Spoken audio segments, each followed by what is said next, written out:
Thank you so much. We are recording this session just in case anybody needs a copy of it, especially for some folks who are unable to make it today. We will make sure that when requested, we'll try our best to give copies of what we cover for today. Okay? So again, aloha everyone. Mahalo, mahalo for being here today. Thank you for joining us in this 3-day career development learning series. This is a Ho'omohala Oihana initiative where we advance workforce readiness of our haumana or our students with purpose and partnerships. So in this Ho'omohala Oihana, we were looking at different initiatives. So one of them is integrating career development learning, like what we're doing today. We were also looking at, what I was titling it as Higher Hawaii in Hawaii, where we wanted to establish some partnerships or an advisory board or create experiential learning opportunities that provides high impact career development for our students. So those are different initiatives that we were looking at under the Ho'omohala Oihana. But for today's pilot series, we are only focusing on the integration of career development learning.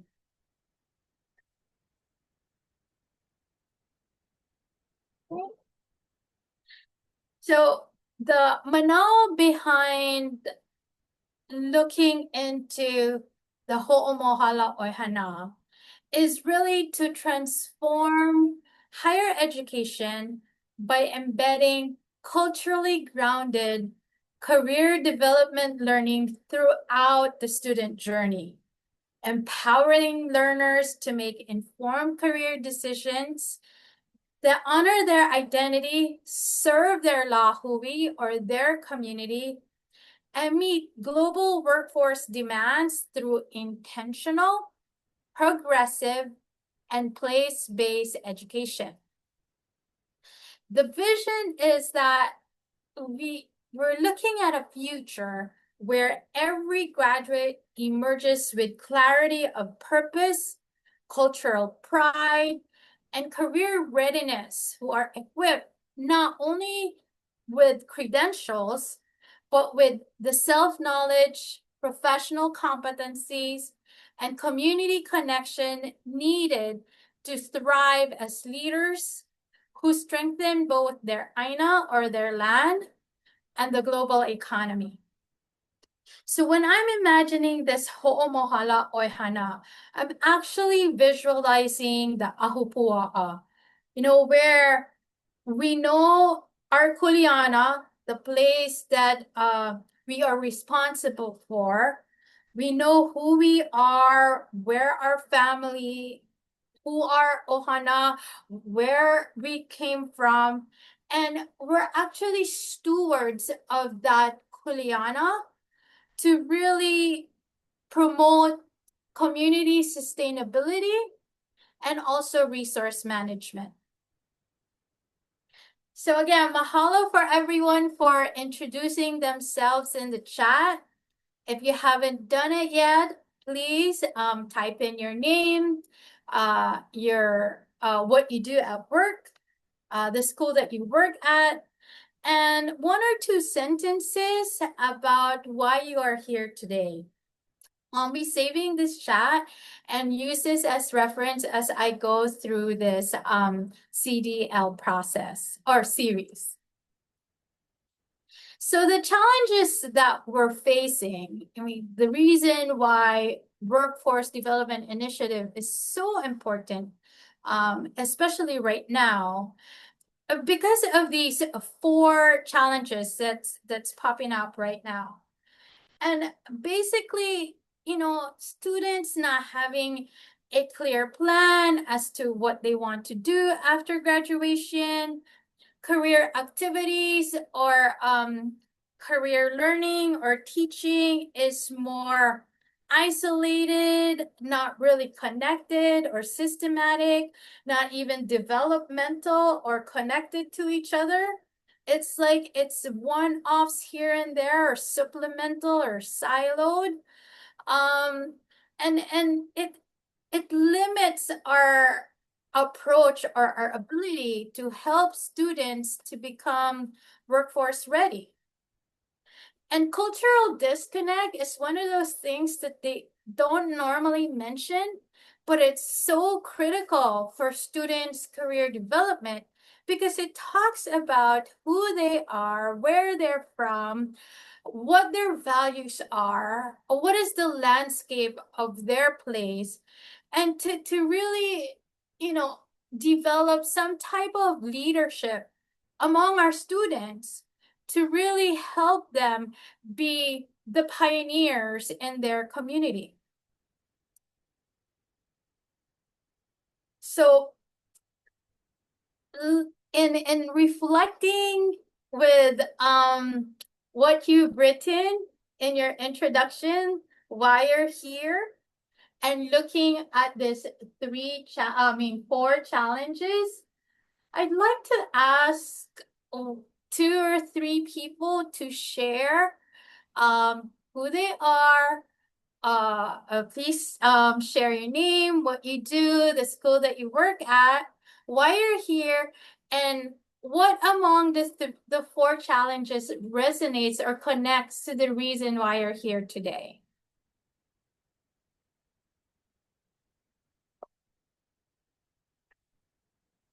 Anybody? Or I might have to just start calling people. Thank Okay, I'll go. you, Pono. Yeah. Aloha. Aloha, Renee, and aloha, my kako. My name is Pono Riddle, and I'm Director of Inclusive Excellence and Academic Success at Chaminade University of Honolulu. Um, like I posted in the chat, like I'm here today to support Renee and her little pilot workshop series. But also in my newer role now, I want to be able to mentor students beyond the classroom and beyond just the day-to-day like anecdotal like conversations we have. So, yeah, I'm excited to learn and be with you all. So. Aloha again. Mahalo, Pono. And I'm sure this four challenges that we have posted over here is not new to any of our institutions. I mean, these are the things that we're facing right now and really trying to address it through the Workforce Development Initiative. One more person to share? I can share. Aloha, Angela. Aloha, my kako. My name is Angela Coloretti, like spaghetti, McGough like cough. And the cultural disconnect, I recently had a little bit of a discussion with our career platform provider, Handshake. So they're huge, right? They're national. And in the platform, students, what they do is they set up their profile, looks very much like LinkedIn, and then they can type in their skills. So if I speak Spanish, I could type in the word Spanish and then it comes up. So I found out that they don't have any of the Pacific Island languages there and not even Hawaiian, which I'm like, hello, it's a state language, like it's official. Um, so I've been in discussion with the platform to say, you know, our employers are looking for that, and if they're seeking that, and you're matching up students with careers, that's going to be a huge missing piece for a number of our students who speak languages all over Oceania. So that was just something that recently happened. I thought, bingo, number four. Yeah. Mahalo for sharing, Angela. I really appreciate that. And I'm hoping that as we go through the series, we're able to look back in these challenges, or maybe we look back to the reasons why you're here today, and hopefully we address them and see what different strategies or what are key factors that we want our students to have in order for them to be strong decision makers or as they pursue careers, we want them to know who they are, what they value, and really be informed as to what is the best path that is suited for them. So mahalo for sharing that, Angela. And in addition to those challenges, I also wanted to share, things that are happening and questions that are being asked to universities and colleges when it comes to workforce development and higher education. So we'll do a little bit of pop quiz, just three pop quizzes, and let me know what you think. Okay, just on your own perception. Tell us, what do you think is the percentage from 0 to 100% of faculty members and administrators who strongly agree that students are well prepared to start a career? Please type them in the chat and let us know what you think. 50%, 60%, between 0 to 100. What do you think? Okay. 60, 50.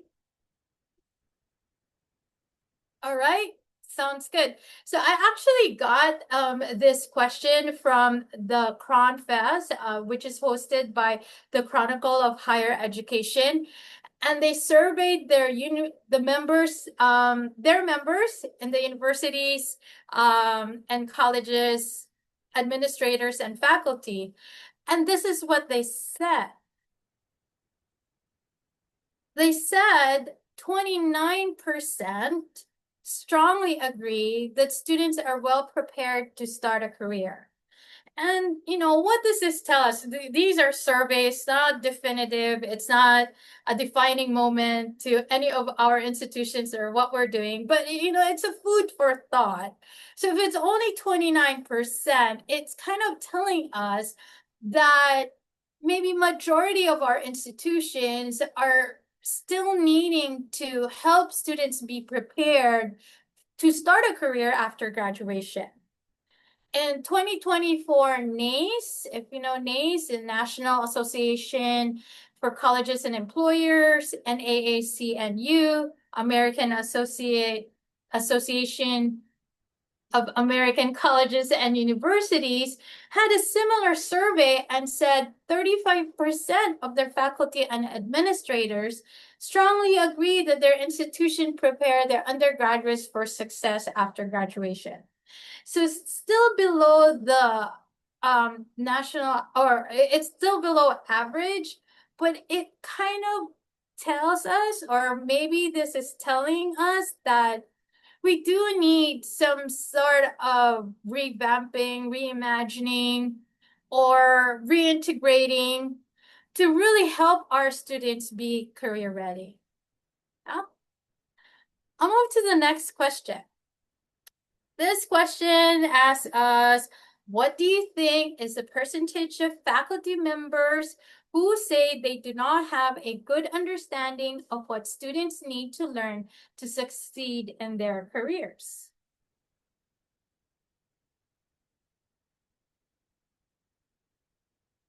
If you can answer in the chat.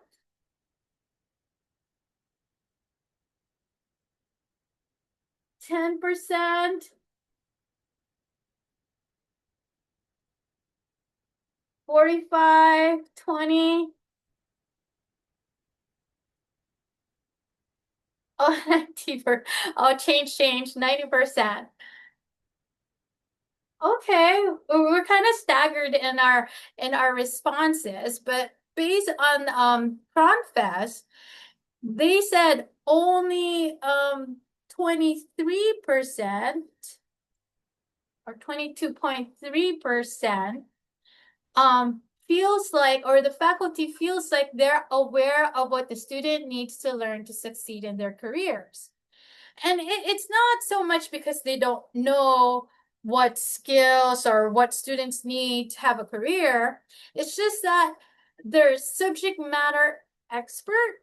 So generally when they teach, you're teaching about the subject that they're teaching, the courses, but not necessarily being mindful or intentional to teach to help students to be career ready. You know, for instance, you'll have a group activity, and you want them to have different responsibilities. You want them to be on time, have teamwork, have collaboration, but you're only focusing on the ha'avina, the project at hand. But actually, you're trying to develop their transferable skills or employability skills, not knowing that those are what they are: collaboration, teamwork, communication. Those are essential things that students need to have in order for them to be successful in their careers. Yeah. In NAE's survey, they said 34% of faculty said they don't include career information in their courses because they don't feel they have the background or expertise. So I don't know if that resonates with you. It could be the reason why you're here today, to kind of have that self-efficacy or that confidence to actually integrate career development in what you do. And that's the intention behind it, right? The more we know about the career development process, the hope is that we can incorporate that in the things that we do for our students. All right, last one. What do you think is a percentage of administrators, so thinking about your administrators, who strongly agree that their institution has the right partnerships with employers?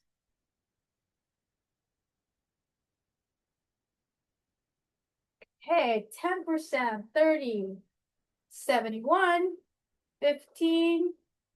Okay. Okay, we have between in the 70s and the 10s and the 30s. Cronfest says about 18%. So closer to the 10 and the 30s. Yeah.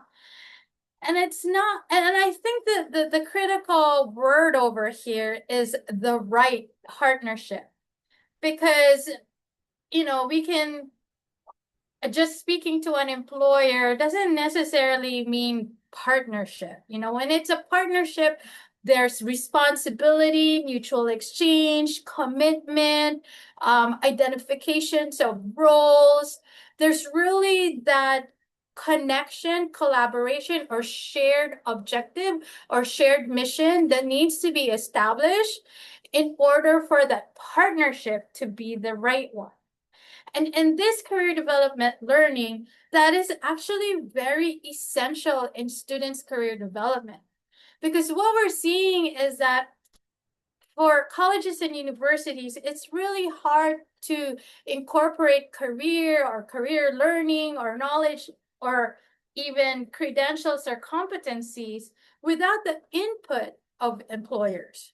So it's crucial that hopefully administrators or institutions can really see the importance of systemically including that in the functions of the institutions, that partnership with employers to really have that pipeline between our students and the institution.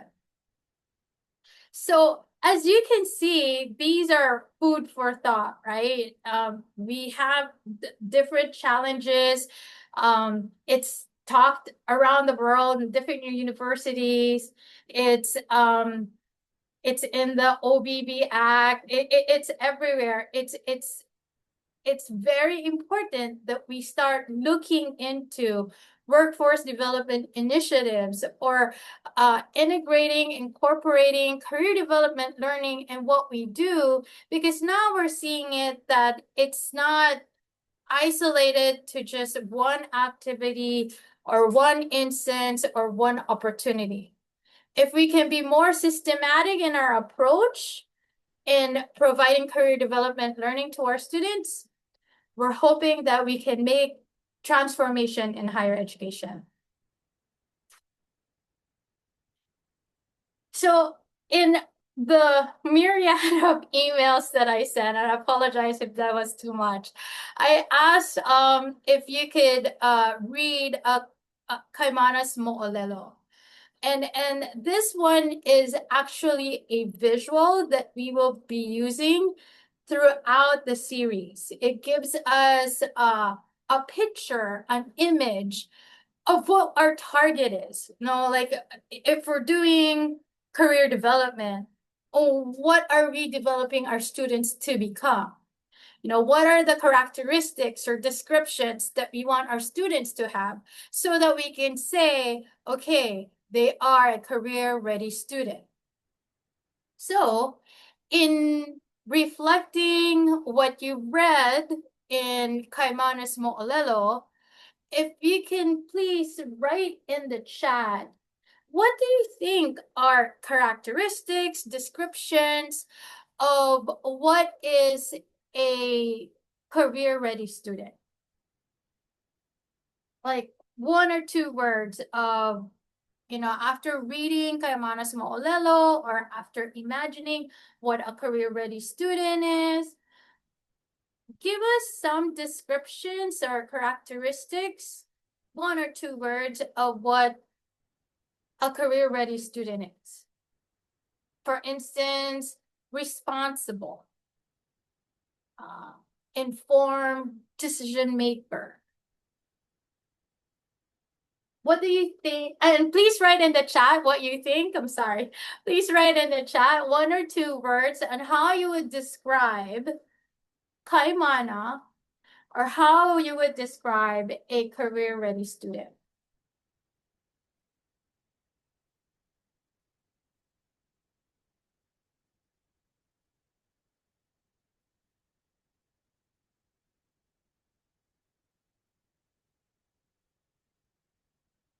Or how do you imagine what you want your student to be? Like if you do integrate, for instance, career development learning and what you're doing, what is it that will tell you, okay, she's ready?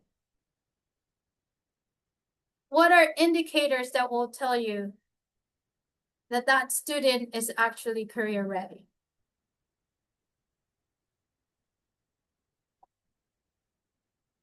Oh, there you go. Sorry, I didn't scroll down. I thought like, oh, yes, strong sense of self, community, thick and variety of experiences, lifelong learner, willing to learn, organized and mindful. Thank you. Yes, so these are the different characteristics of what a career-ready student is. So please keep in mind Kaimana's Mo'olelo because we will use that throughout the series. And hopefully by the end of the series and going through the framework, we are able to write our own story to personalize our learning. As we go through the framework, we want to write our own story or our own Kaimana Mo'olelo to show how we develop as a career-ready student when career development learning is integrated in what we do.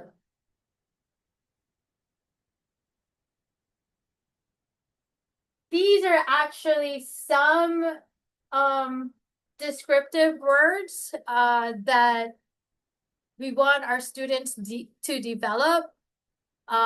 Indicators that will tell us that if they go through this framework or these steps or these process that we will be learning in this career development learning, that they actually could develop these characteristics or they can actually discover all these characteristics that make up a career-ready student. Any questions so far? In the chat, we'll also put the link to the slide deck, so you'll have copy of all of the information that we are sharing today. So just keep this in mind because we're gonna use this information as we go through the series and go through the different activities that we're gonna that we're gonna do when we go through the series. So now that we've stated the objectives, why, what is the objective behind the whole omohala oihana? What is the vision behind it? We've discussed the whys and the different challenges or the barriers, why it's essential for us to have the workforce development initiative. Now we're gonna look at how do we do it? If the target is to have a responsible, well-networked, well-informed career decision-making student, well, how do we do that? How do we take out the barriers, help them be prepared after graduation, develop all these characteristics, and really embed the learning, embed the career development learning in what we do and what we teach them? How are we going to accomplish that? So this is the series, right? The integration of career development learning in curricular and co-curricular programming. This integration is using the career development strategy model, the strategic framework that provides vocabulary, steps, actionable items, definition of terms, concepts, ideas, goals, and evidences in integrating career development learning in courses, activities, and curricula. I actually developed this in my dissertation. And what I realized is that when we're looking at career development or career activities or outcomes in the colleges, what we don't have is the definition, or like we don't even know how to begin. We don't even know what to incorporate, which one we are already doing, how do we classify what we're doing as career preparedness. We don't have the language for it because it's not something that is generally incorporated.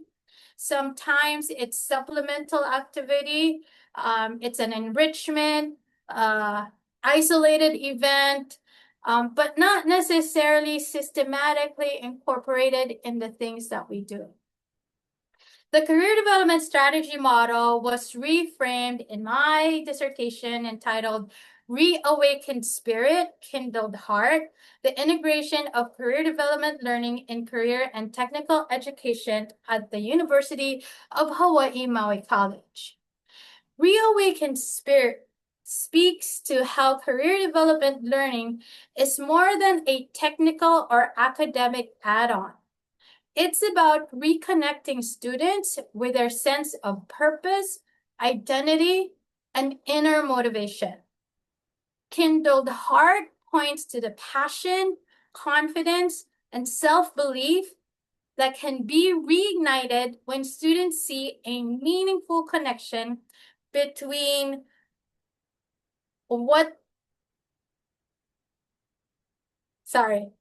meaningful connection.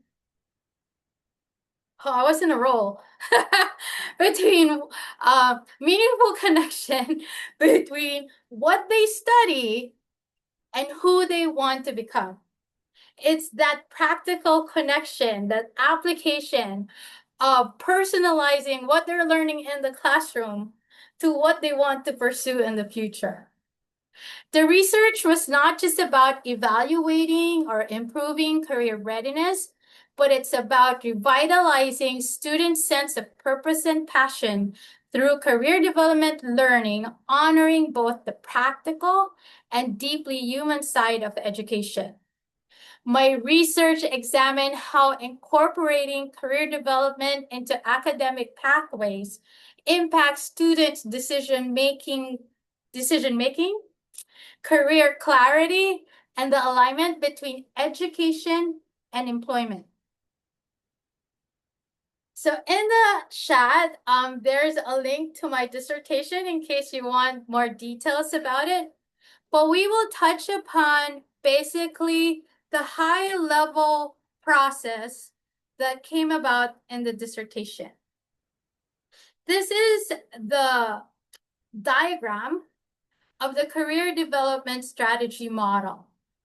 It is combined with different best practices in the nation that career services and universities and colleges use to help students in their career development. First, this career development strategy model reframed the cognitive information processing, because what career development strategy is trying to do is to systematize the different offerings or the different career activities that the colleges provide in order for the students to go into a certain process, for them to go in different levels as they develop in their career. So in here, first, the cognitive information processing has actually 3 domains. The knowledge domain consists of self-knowledge and the different occupations that is best suited for them. Self-knowledge includes what their interests are, what their values are, what are their skills. In addition to that, who they are, who their family is, where they come from, place-based, and knowing the landscape of where they're at. You know, what are the occupations that are available around them? What is the connections that they have? Those are the different things that is covered under the knowledge domain. And then in the next level, once they have all these experiences, the domain or the process develops different skill sets necessary for them to make career decision for them to be informed career decision makers. They go through what they call the CASBE skills, which is communication, analysis, synthesis, valuing, and education. I'm circling and I'm doing a circle because it's like a cycle that we want our students to go through to see how they're developing their skills to help them in their career decision-making process. Once they mature in these levels, we hope that students get into executive processing where they can discern what is actually the opportunity, the career pursuit, the career attainment that is best suited for them. That is the cognitive information processing that we're using to systematize all these activities that we're doing that is essential in students' career development. At the same time, we're also using the top three approaches that universities and colleges use in order for them to develop in their career development. Can you see? I'm speaking with my hands, so I can. So in this career development strategy model, I aligned the cognitive information, the domains in the cognitive information processing with the popular approaches so that we know what strategies to do in order for us to help students go to this career development process. So you can see that the formulation of this career development strategy is a combination of best practices in the nation: the cognitive information processing, Bridgestock's top 3 career strategies in the nation, and it even includes different outstanding theories that contribute in career development. Maslow's hierarchy of needs, Holland's theory of personality, Super's theory of development, self-efficacy by Bandura, and work adjustment by Darwin and Lockwitz. So these are essentially the different theories, concepts, ideas that were put together in order to reframe the career development strategy model. And it features these 4 different things. Yeah, it's place-based education. So you can see my background is also, I've lived in Hawaii for so long. I have 20 years of tenure at Kamehameha schools. So the lens that I use in looking at all these best practices is really applying or embedding Hawaiian culture and values and traditions and looking at helping our students in their career development process. So it's going to be place-based education. It's progressive, where it builds upon each other. It's industry integrated, so this is not just coming from the institution or from the colleges. Hopefully, you can see the importance of partnering or really getting information and connection with the different employers. And really looking at evidences, measurable outcomes, so that we can quantify and qualify students' career development.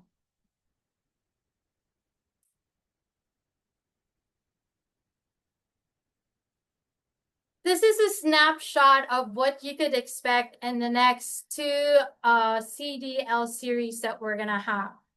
So in the knowledge domain, we'll see what is this hands-on. Actually, Bridgestop calls it hands-off strategy first, but my iteration is more hands-on because my intention is for us to really see the importance of systematically layering or building upon the different activities that we offer our students to help them in the process.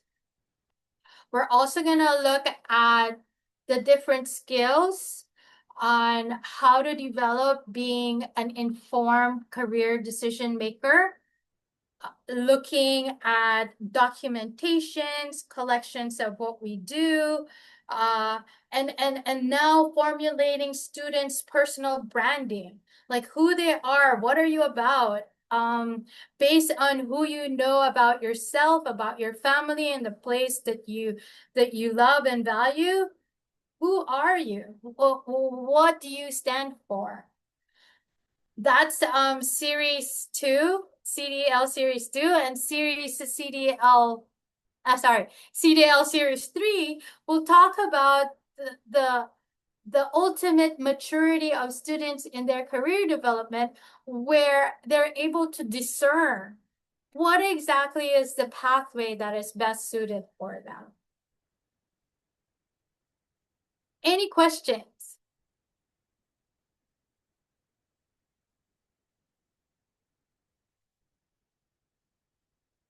So far, what have you gathered from what we've discussed? Is this something that you're familiar with? Something that you've incorporated in your classes already? Or is this something that that's out there but different iteration? Angela, I saw you're unmuted. I feel like I'm going back to grad school. I'm having a little bit of a flashback to my learning class when you mentioned the cognitive skills, and yeah, there's a lot here. I was just thinking this is really rich, and I'm glad that you're going to break it down, you know, column by column, because I'm not executive processing anything right now. I love it. Thank you. Thank you. Yes. We were actually gonna share this in 10 minutes at one point, but I think there was an executive decision or suggestion that maybe it's too much to share in 10 minutes. But really, hopefully, we can personalize the learning. That's why I really wanted you guys to look at Kaimana's Mo'olelo to begin with, because that at least can walk you through what process Kaimana went through in order for her to get to where she's at, or in order for her to have a story. There was a question one time, how if it's not chronological?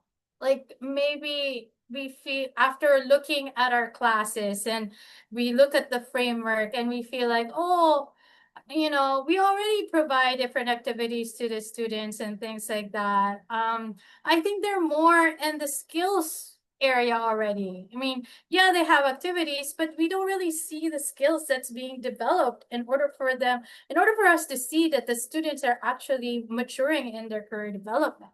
So how if they're going in the second domain and not even going in the first layer or in the first level, So what happens then? Does this framework work if they're coming in different places? And what I'm hoping to do when we see each other again next week is that in using this framework and conceptualizing this framework, you can actually meet where your students at. You can either strengthen what you discover where your students at, and then add the different different layers with intentionality so that you can see the students' progression as they move to self-actualization. Doing my Vogue. Yeah, because it's a pyramid, it's a cycle, but it's also a process because we want them to develop and we want them to be maturing in their career development.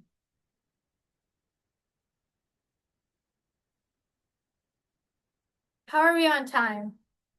Oh, we're good. All right. So for our next meeting, if there's no other questions, oh wait, are there any other questions? Suggestions that will help in the application or clarity?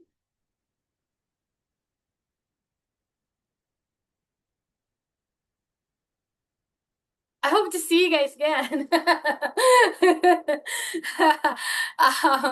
But for our Ha'avina for next session, one, you want to make sure that you look over Kaimana's Mo'olelo again and start jotting down the different characteristics of the student or of a career-ready student. And when you have a chance, if you can go to the slide deck that we have, there's a list of career-ready students characteristics there already. If you can add on, that will be great. Because you want to look at that and go back to this slide to do your ha'avina or your assignment for next week's sessions. So for next week's session, in addition to looking at Kaimana's Mo'olelo, I'd like you to start reflecting on the different characteristics and see under which domain do you think each descriptor or each characteristic could be best developed. I think we have this slide or this ha'avina in the chat. So if you can cut and paste that in your desktop so that you can do the assignment.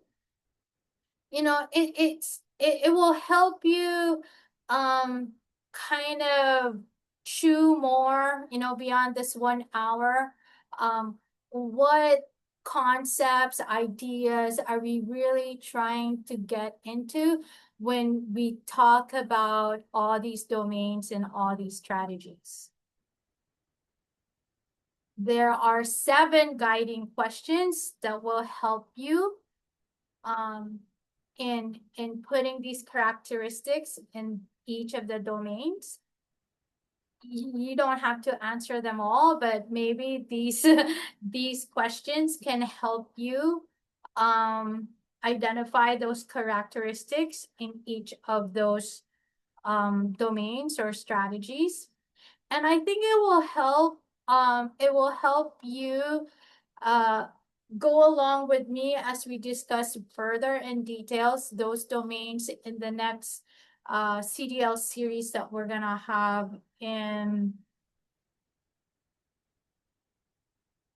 2 weeks from now, I believe.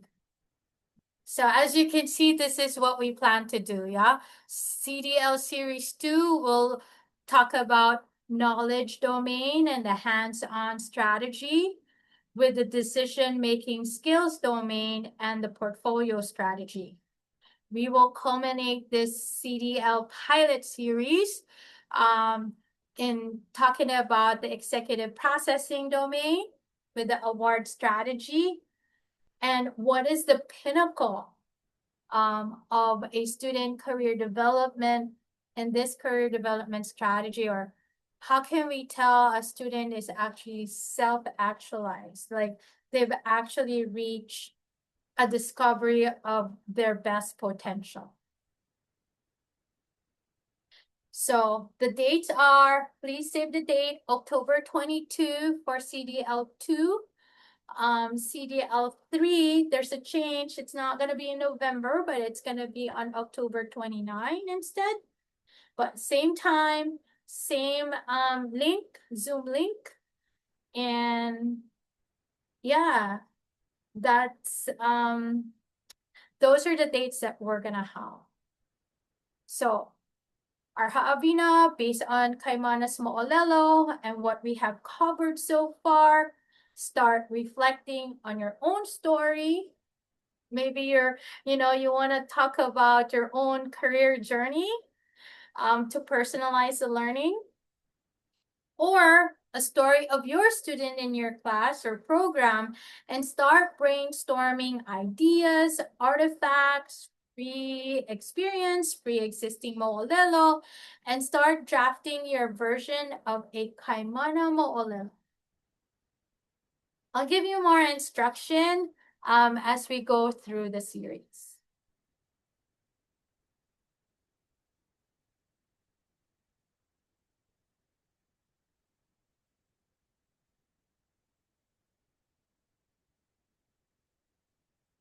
Any question? All right. Since we have about 2 minutes, no, I think we have more than that. Before we go, I just want maybe what you feel right now, maybe 1 or 2 words that you have to describe about what you're feeling in the end of this series. If you can put it in the chat, that would be so awesome.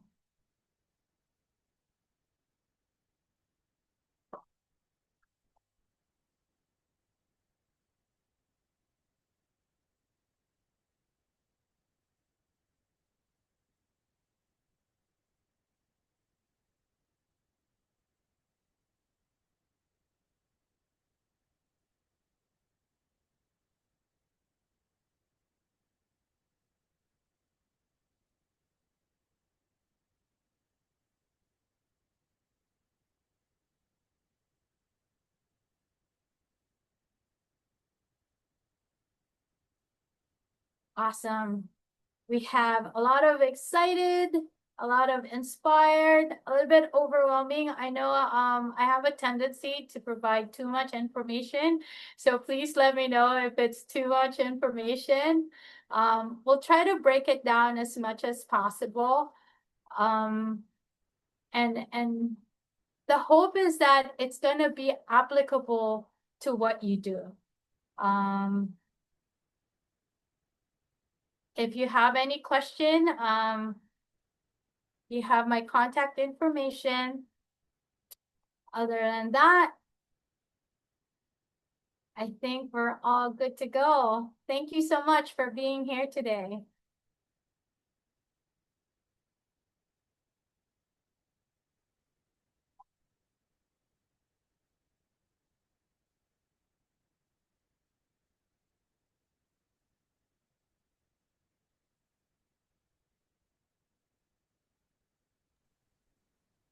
don't forget to save the chat.